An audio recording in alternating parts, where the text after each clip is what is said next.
This message comes from Intuit TurboTax. Now, Taxes is matching with an expert backed by tech to get you the most money back at TurboTax.com. Experts only available with TurboTax Live. See guarantee details at TurboTax.com/guarantees.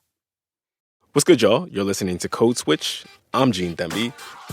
So, way back in the very early days of Code Switch, in 2013, way before we had a podcast even, some of my colleagues on the team ran this Twitter feed back when, it was still called Twitter.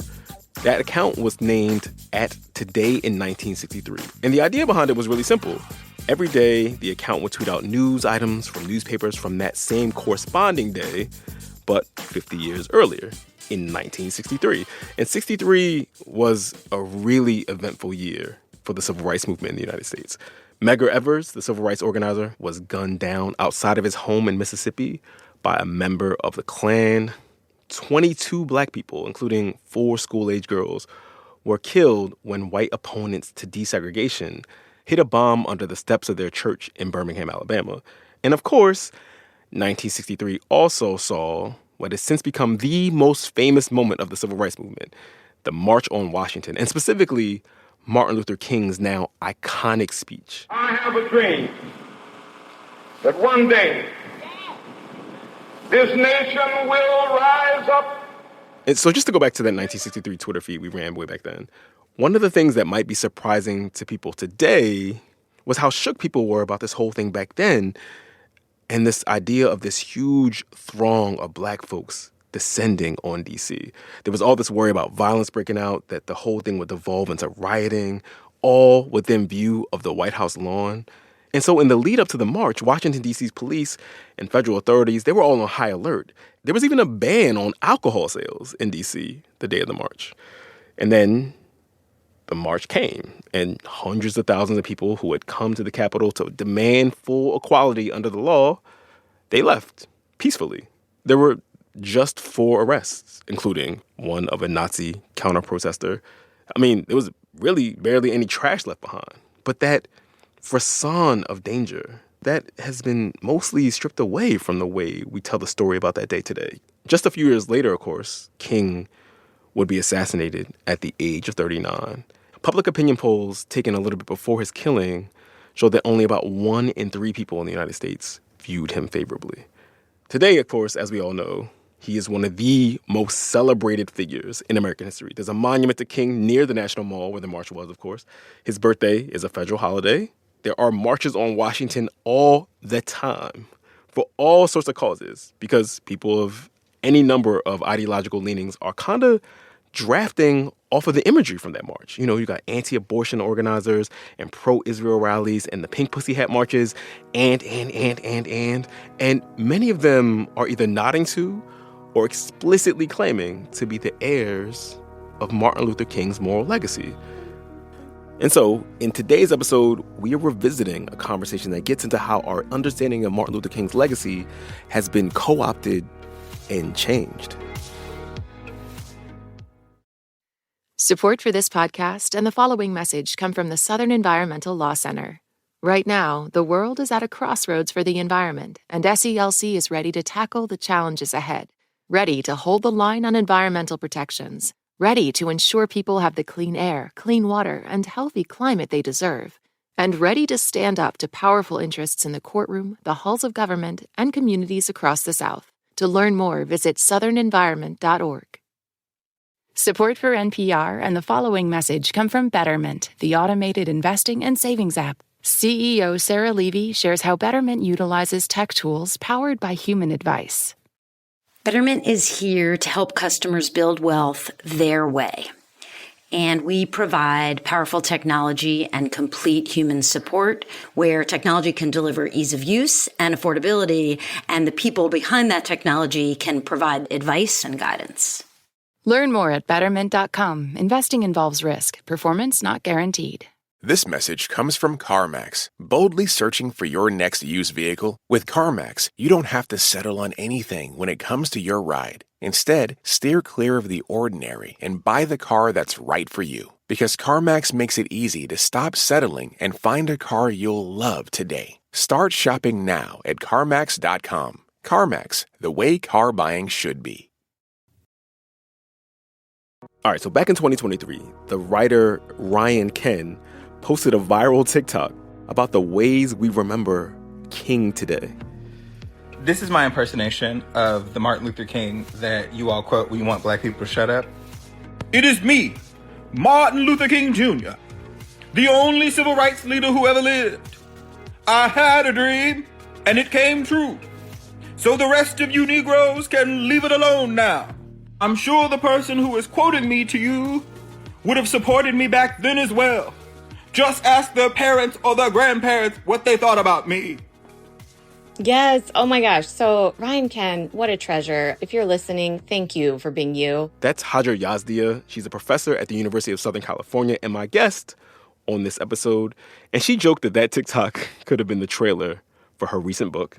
The Struggle for the People's King, How Politics Transforms the Memory of the Civil Rights Movement, is really about how the co-optations of Martin Luther King Jr. have taken shape in society. So it's like everybody and their mother has noted that his words get used out of context, right? That, they get turned on their head and used for causes he wouldn't even agree with. Mm-hmm. But Ryan Ken takes this and shows us exactly how it matters in politics. So it's everything from, you've got your liberal Dems saying you got to vote, because Dr. King would have wanted you to, even though it's fundamentally opposed to every sort of shred of morality in your body, all the way up to, the right wing being like, Dr. King would oppose affirmative action. He would oppose voting rights. And that is why we must uphold this great leader and follow in his lead. So it's really that story of how he gets taken up and remade and then why it matters for society. That's the story I'm telling in the book. And one of the things you talk about is that this whitewashing of King and King's radicalism was something that was happening, it was unfolding even when he was alive. So what did that look like back in the 1950s and the 1960s? Yeah, that's one of the big misconceptions is that he got co-opted and sanitized after he was murdered. But really, it's a story that's even taking place while he's out there in the streets doing disruptive protests, this kind of direct nonviolence, the direct action that I think we so often think of as just people holding hands and singing Kumbaya, right? When it was really all about shutting things down and making it impossible to proceed with the status quo. And so even at the time, newspapers are covering it, they're kind of writing out the radicalism, or they're playing it up like, he is this kind of arrogant, self-involved kind of man.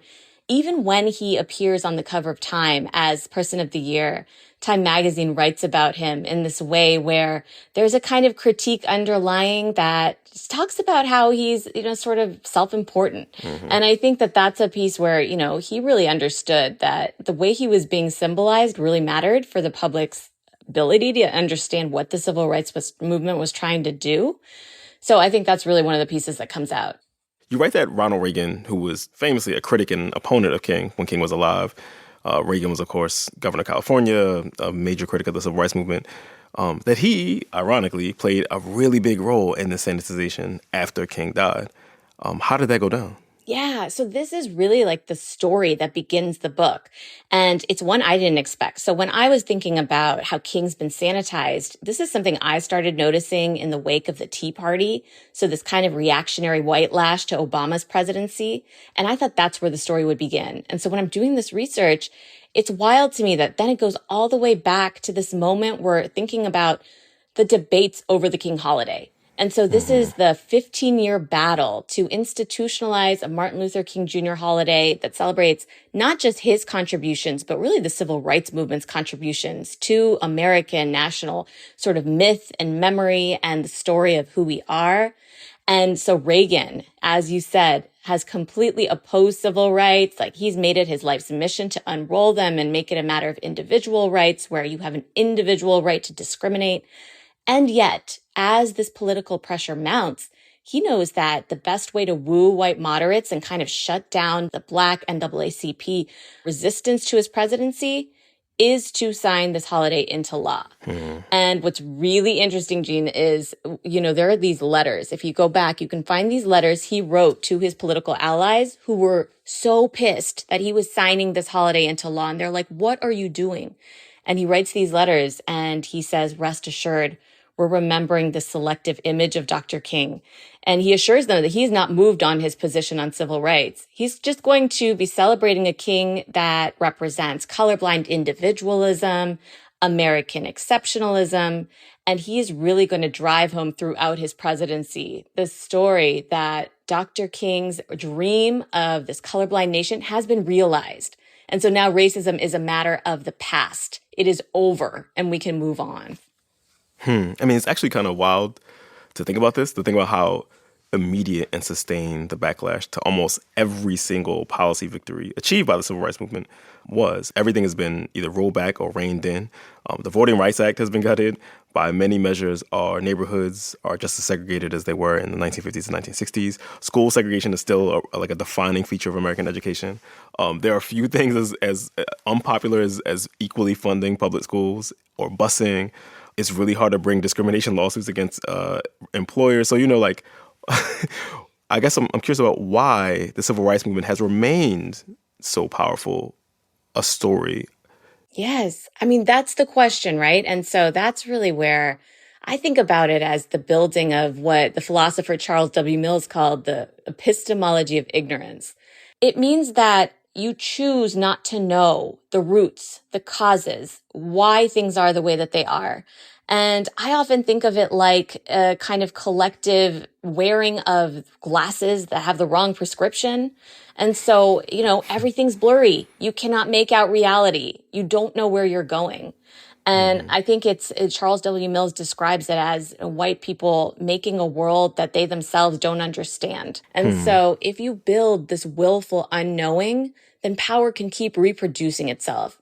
So I think that question of why the civil rights movement is so central to that is, that's the question of the book, right? And so it takes up this kind of question by thinking about how it is that the civil rights movement represents this kind of make or break moment in American society.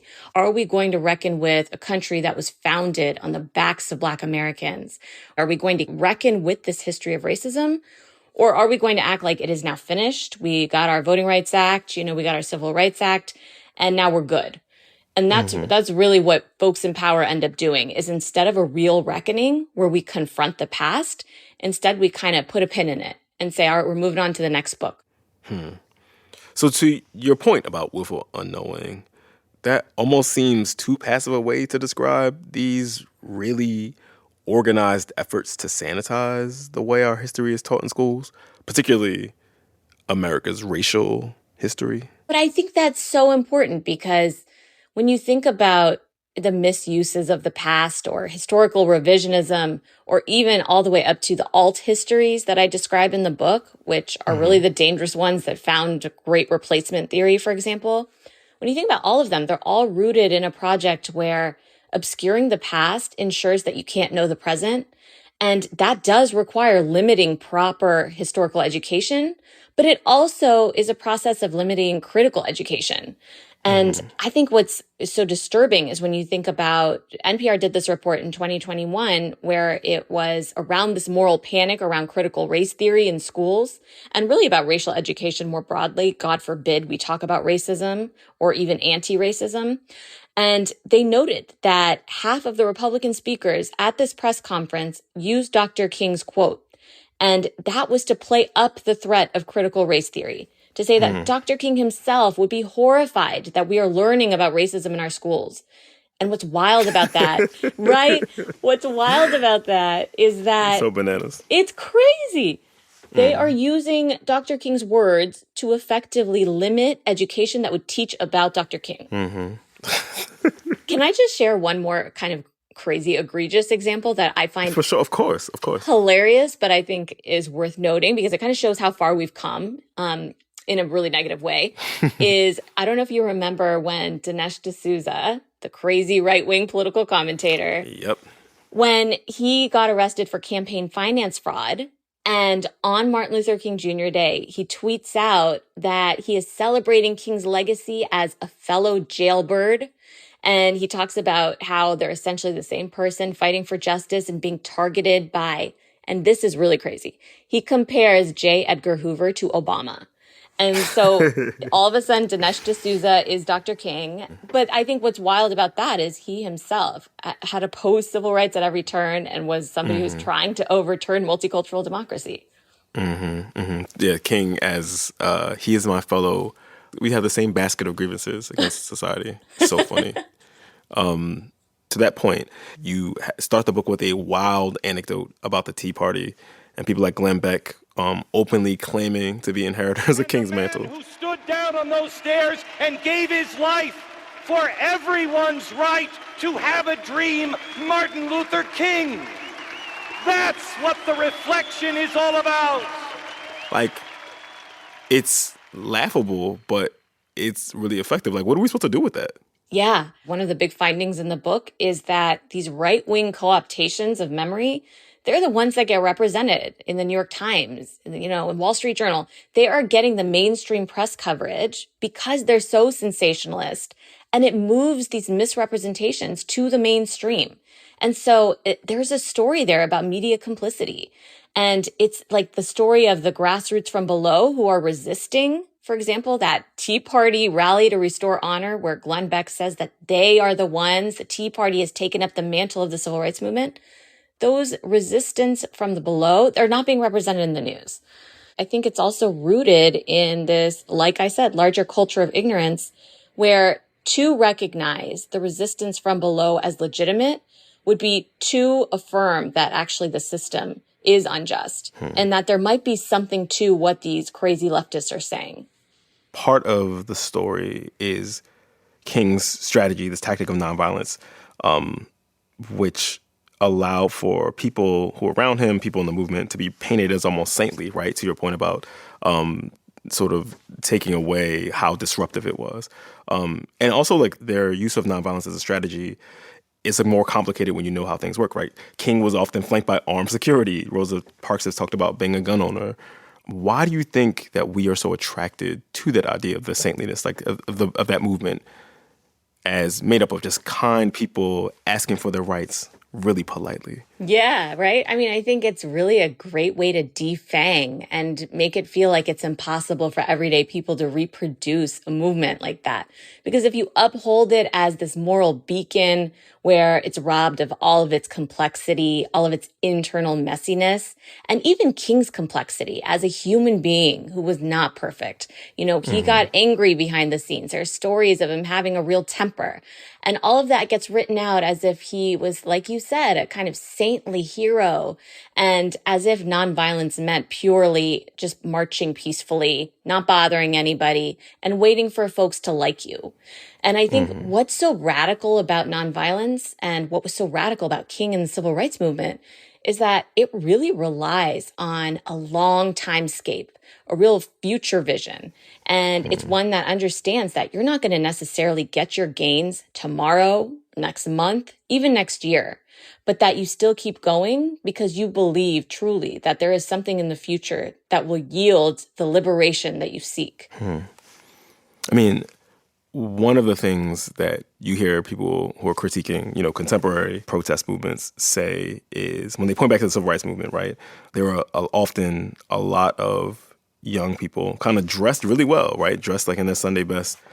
And you often, I remember this specifically around protests in Ferguson, people pointing to those people as like, see, why can't they put a shirt on? Why can't they, they're not comporting themselves in the way that they would have done in the 60s. And, obviously missing that a lot of civil rights actions were meant to sort of heighten the distinctions between, the cops sicking German Shepherds on people and the people who were just, dressed in ties and dresses as they were getting, fire hydrants opened up on them. 100%. I think that's what's wild about, especially now when you think about even some of the kind of leftist progressive groups and the way that they deride the respectability politics of the civil rights movement, is missing that piece where actually it was this really radical means of holding up a mirror to society. I mean, how do you think the movement and the way that we remember it shapes how we're allowed to protest today and who is allowed to protest today? You notice every single time the folks from below, the oppressed people, show up in the streets, somebody's out here saying, Martin Luther King Jr. would be very disappointed in y'all, and he would not want you to be doing this. You should look to the civil rights movement. And what's wild is that so many times they are pulling these strategies straight from the civil rights movement's playbook. So, for example, shutting down highways. This is something we've seen recently in the protests to Gaza war. And, thinking about disruption, boycotting, divestment. I mean, what do people think the Montgomery bus boycott was? And so that is central to the kind of American notion of what protest ought to be. But I want to be really clear that that's a story that's handed down from above, because the people on the ground, the grassroots, are rooted in those legacies, and they understand that this is exactly what protest looks like and that it is foundational to American democracy. When we come back, I don't think we should just let him go, because it's only going to get worse if we allow him to be used in the service of shutting down racial education. that's coming up. Stay with us, y'all. This message comes from Grainger. As a maintenance specialist for a historic high-rise, you know that vintage charm historically needs constant attention, which is why, when it's time to upgrade turn-of-the-century mechanicals, they turn to Grainger. With easy access to 1 million-plus products and the scale to deliver when and where you need them, the right tools and supplies are never far away, so you can keep that vintage building running like new. Call, click Grainger.com, or just stop by. Grainger, for the ones who get it done. This message comes from Intuit TurboTax. Now, taxes is matching with an expert backed by tech to get you the most money back at TurboTax.com. Experts only available with TurboTax Live. See guarantee details at TurboTax.com/guarantees. This message comes from Viking, committed to exploring the world in comfort. Journey through the heart of Europe on an elegant Viking longship with thoughtful service, destination-focused dining, and cultural enrichment on board and on shore. And every Viking voyage is all-inclusive with no children and no casinos. Discover more at Viking.com. Donald Trump is starting his second term as president. What will his administration do, and what policies will it promote? On the NPR Politics Podcast, we'll break down what the new administration does and explain why it matters. Listen to the NPR Politics Podcast every day. Gene this week, code switch. I've been talking to Hajar Yazdia. She wrote a book about how we talk about Martin Luther King. It's called The Struggle for the People's King. And like we discussed earlier, King has become pretty central to the story Americans tell ourselves about ourselves.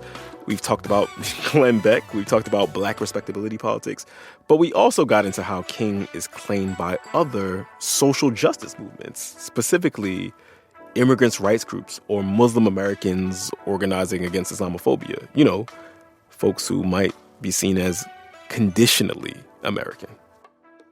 So this is one of the most interesting pieces for me, is thinking about how these groups that are considered outside the bounds of American identity come together and use the memory of the civil rights movement to fight for their rights. Because this is a classic story. So this is called the Minority Rights Revolution. It happens through the 70s into the 80s.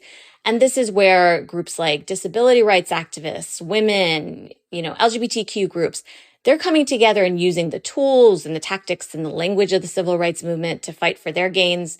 It's called the like Black analogy, where you basically claim that your group is like Black people. Like Black folks. Yes. And it's really effective. And so, it's had all of these successes.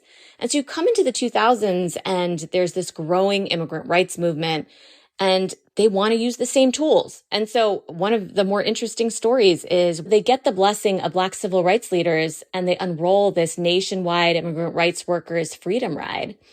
And it's really a powerful way where they embody the memory of the civil rights movement, because they are visiting these stops of civil rights struggles.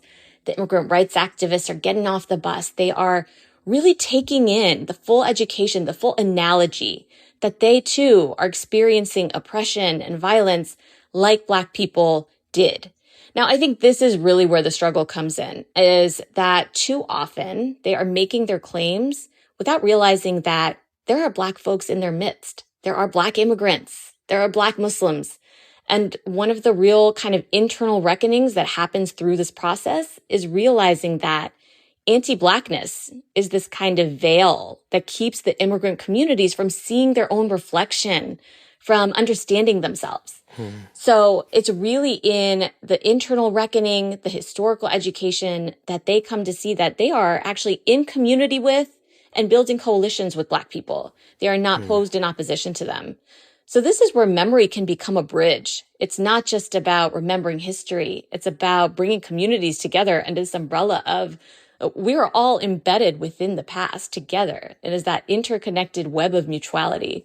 It's interesting about that like Black analogy is that because people use it so often, it reinforces this binary about Blackness and whiteness as the sort of like the two organizing realities in the country. And it obscures the genocide of Native Americans, right? Like it's like there's all this stuff that sort of gets wiped away. I remember distinctly hearing an Indigenous person, this is back when the Washington football team had a different name, like saying, look, if they're called the Washington N-words, everyone would see very clearly what this was, right? It was sort of doing that, like playing on the legibility of the taboos around certain kinds of anti-Blackness. And you could see why it was effective rhetorically to do that. And you also be like, damn, I wish people could actually understand certain oppressions as singular, right? Yes. Black is like Black. I mean, I think that's, one of the problems with the like Black analogy is also the temporal piece, because it positions it as if Black struggles are over. And so now we are the new Black. And that's one of the struggles. I mean, there have been all these big movements that have had lasting consequences for American life. Like the labor movement, for example, right? We don't remember it in the same romantic way that we remember the civil rights movement, even though it had, broadly popular aims. We all go up for a 40-hour work week, right? Why do you think the civil rights movement is so ever present in a way that other transformative political movements are not?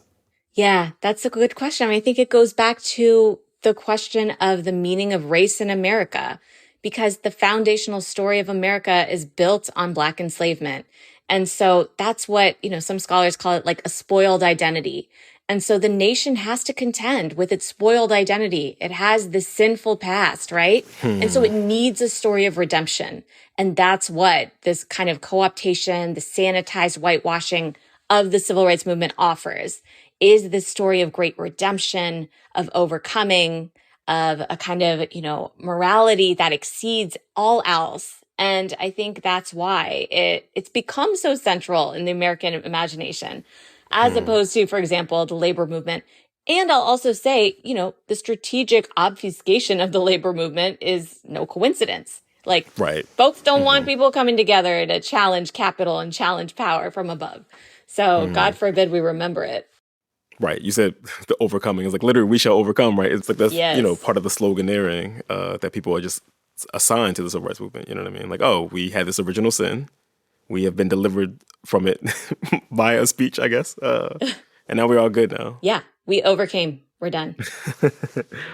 But it's hard to think about. I mean, there's so many ways in which, because everyone is braiding the story of American redemption, you could argue that it's all cynical. But like, I remember Barack Obama's acceptance speech. He alludes to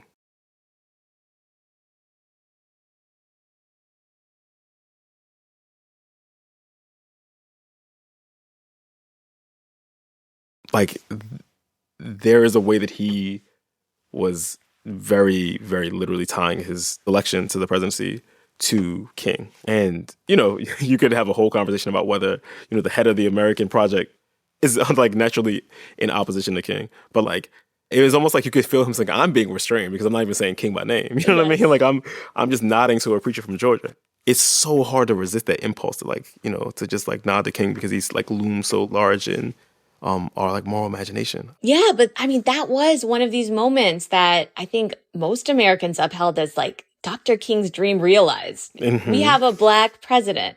And I remember all of the think pieces, op-eds, front pages. I would say like a bunch of them mentioned Dr. King, because this is the real question that we've been facing as Americans is, was his dream realized? Is this colorblind era a realization of his dream, or is it just a way to kind of hide away the systemic injustice underneath? And then Obama gives us this answer. And unfortunately, right, he ends up perpetuating the kind of sanitized King. And his, of course, is not the one that's the right-wing version. It's not the alt history, but it is the kind of rose-colored lenses where he thinks about, Black folks and white folks working together. He's not really attacking the root causes. And the real issue ends up being that he ends up kind of using it to shut down Black dissent from below.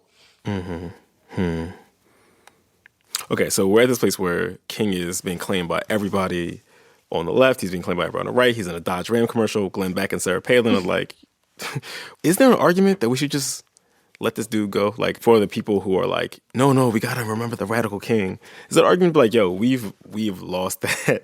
That is like that reclamation project is over.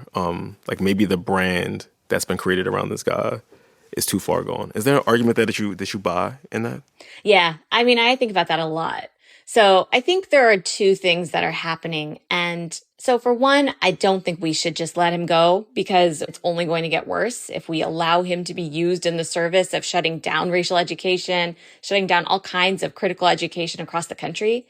But at the same time, I think the other phenomenon that we're witnessing is not just reclaiming his radical legacy, but expanding it and thinking about the folks that were written out of the memory of the civil rights movement.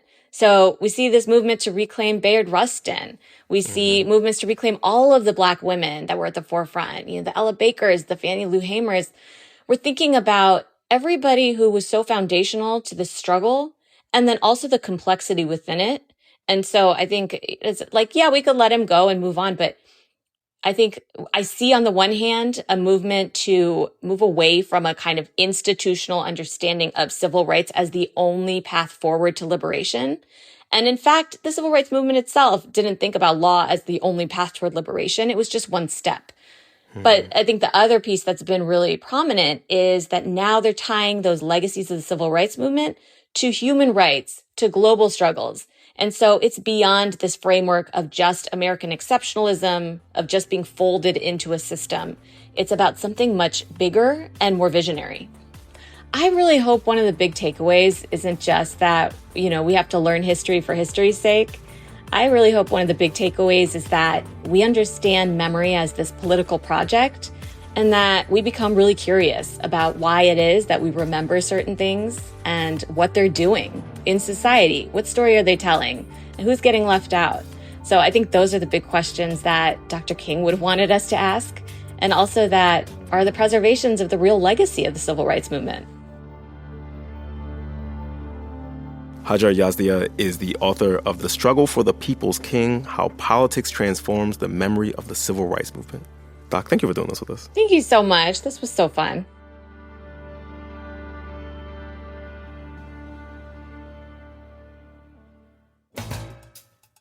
All right, y'all. That's our show. You can follow us on Instagram at NPR Code Switch, all one word. If email is more your bag, ours is codeswitch@npr.org. Subscribe to our newsletter. You can find that at npr.org/codeswitchnewsletter. You can follow the show and get all of our latest episodes on the NPR app or wherever you get your podcasts. And we just wanted to give a quick shout out to our Code Switch Plus listeners. We appreciate y'all. We thank you for being subscribers. So when you subscribe to Code Switch Plus, that means you get to listen to all of our episodes with no sponsor breaks. And it also helps support our show. So if you rock with us, please consider signing up at plus.npr.org/codeswitch. This episode you're listening to was produced by Jess Kung. It was edited by Courtney Stein and Dahlia Mortada. Our engineer was Maggie Luthor. And we'd be remiss if we did not shout out the rest of the Code Switch Massive. That's Christina Kala, Xavier Lopez, Leah Danella, Marilyn Williams, B.A. Parker, and Jasmine Romero. Jasmine Romero stepped in as so many people on Code Switch have gone through big life stuff. She's helped helm the ship through the water. I don't know if I'm using my right maritime metaphors here. But thank you so much, Jasmine, for everything you've done over the last couple months. We're going to miss you. As for me, I'm Gene Demby. Be easy, y'all. This message comes from Warby Parker. Prescription eyewear that's expertly crafted and unexpectedly affordable. Glasses designed in-house from premium materials starting at just $95, including prescription lenses. Stop by a Warby Parker store near you. This message comes from Mint Mobile. From the gas pump to the grocery store, inflation is everywhere. So Mint Mobile is offering premium wireless starting at just $15 a month. To get your new phone plan for just $15, go to mintmobile.com/switch. This message comes from Bombas. Socks, underwear, and t-shirts are the top 3 requested clothing items by people experiencing homelessness. Bombas makes all 3 and donates 1 item for every item purchased. Go to bombas.com/NPR and use code NPR for 20% off.